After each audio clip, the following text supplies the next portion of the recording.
On the morning of January 18th, 2016, Spokane Valley Sheriff's deputies responded to a frantic 911 call.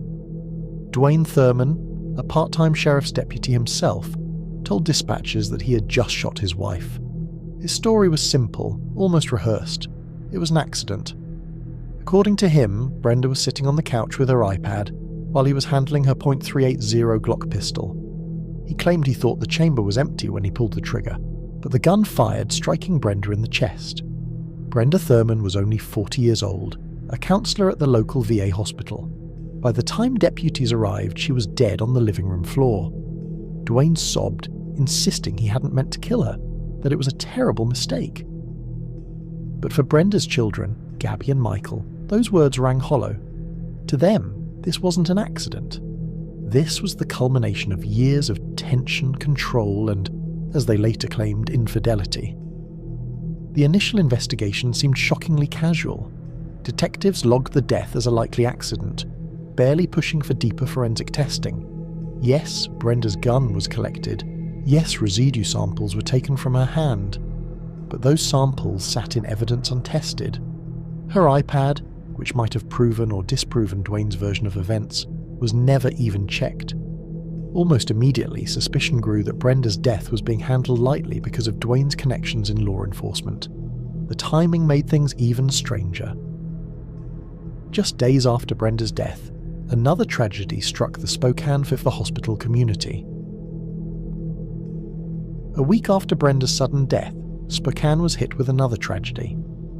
On January 25, 2016, Dr. John Marshall, Chief of Surgery at the VA hospital, went out for his usual morning jog and never came home. His wife, Susan, immediately knew something was wrong. John was disciplined to the bone, Marine-trained, Army-trained, the kind of man who lived by routine.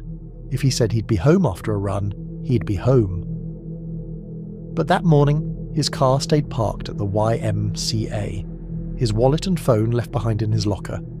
The only thing missing was him. Police launched a search along the Spokane River, which bordered John's jogging route. They walked the trails, scanned the banks, even dragged parts of the water. But when night fell, they had nothing. Then, the next morning, a worker downtown spotted something floating in the current. John's body caught in a cluster of bushes along the riverbank. At first glance, detectives leaned toward an accident. Maybe he slipped during his run. Maybe he lost his footing and fell into the water. But the scene raised too many questions. John was still fully clothed, running jacket zipped, gloves and shoes in place. His iPod Nano, still in his pocket with wired headphones attached, turned on without issue. The liquid damage indicator was clear, as if it had never even touched water. If John had really been tumbling in the rapids for more than 24 hours, that little device should have been fried. Even stranger, his body showed signs of blunt force trauma to the chest, injuries that didn't match a slip-and-fall accident. His clothes weren't ripped or torn. There were no scrapes on his body, no debris tangled in his hair or clothes, nothing to suggest he'd been dragged through a fast-moving river. It almost looked like he'd been placed there, intentionally positioned, as if someone wanted it to look like an accident. The medical examiner eventually ruled his death an accidental drowning, but Susan Marshall didn't buy it for a second. She was a surgeon herself, with years of combat medical experience, and she insisted that her husband's injuries happened before he ever hit the water. To her, it looked less like a jog gone wrong, and more like an execution.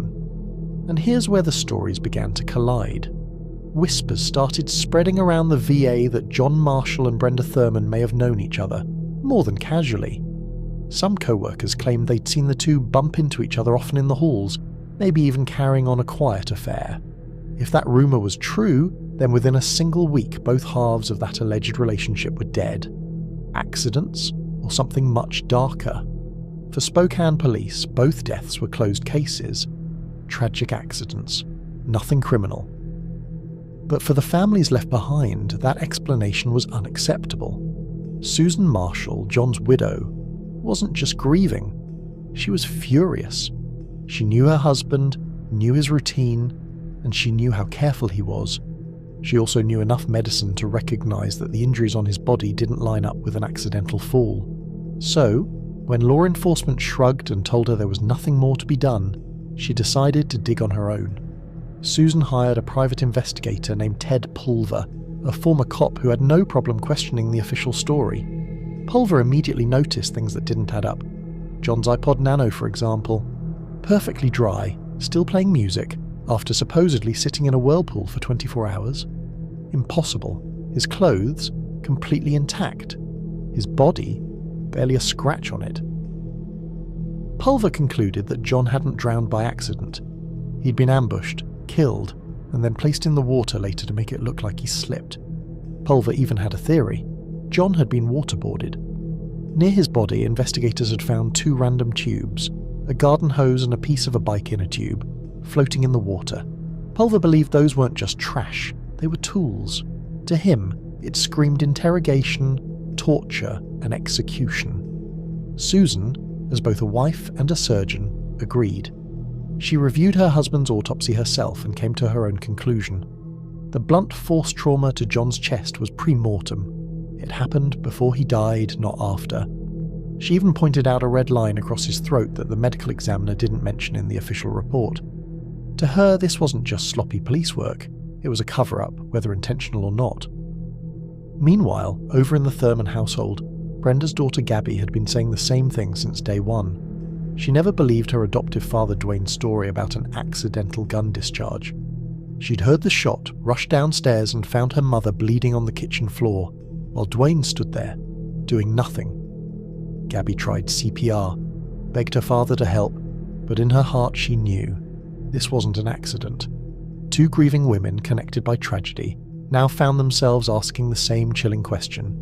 Could Brenda Thurman and John Marshall's deaths be linked? And if they were, who wanted them both gone? Despite investigators first ruling Brenda's death an accident, her family and Susan Marshall refused to accept it, filing a civil lawsuit that not only blocked Dwayne from inheriting Brenda's pension, but also forced long-delayed forensic testing of her Teal Glock. When the weapon was finally examined after 16 months, it was found to be in perfect working order, destroying Dwayne's claim of a malfunction. How long were you home before the gun went off? 20, 30 minutes. What were you doing just before it went off? I just started to break it down. She came over, she sat in front of me, she started looking on the internet on what's the problem, what's going on with them. I started to take hers apart, and it went off. He was arrested and charged with manslaughter, though prosecutors avoided a murder charge, saying they couldn't prove intent. At trial, Dwayne broke down on the stand, insisting through tears that it had been a tragic mistake, while the jury ultimately convicted him of second-degree manslaughter, sentencing him to 5 years in prison.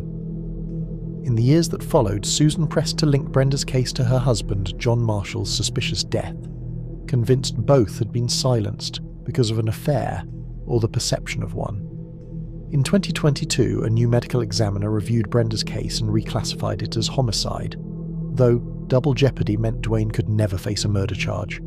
He was released from prison that September, while John's death remains officially unsolved. 2 families still left without full justice.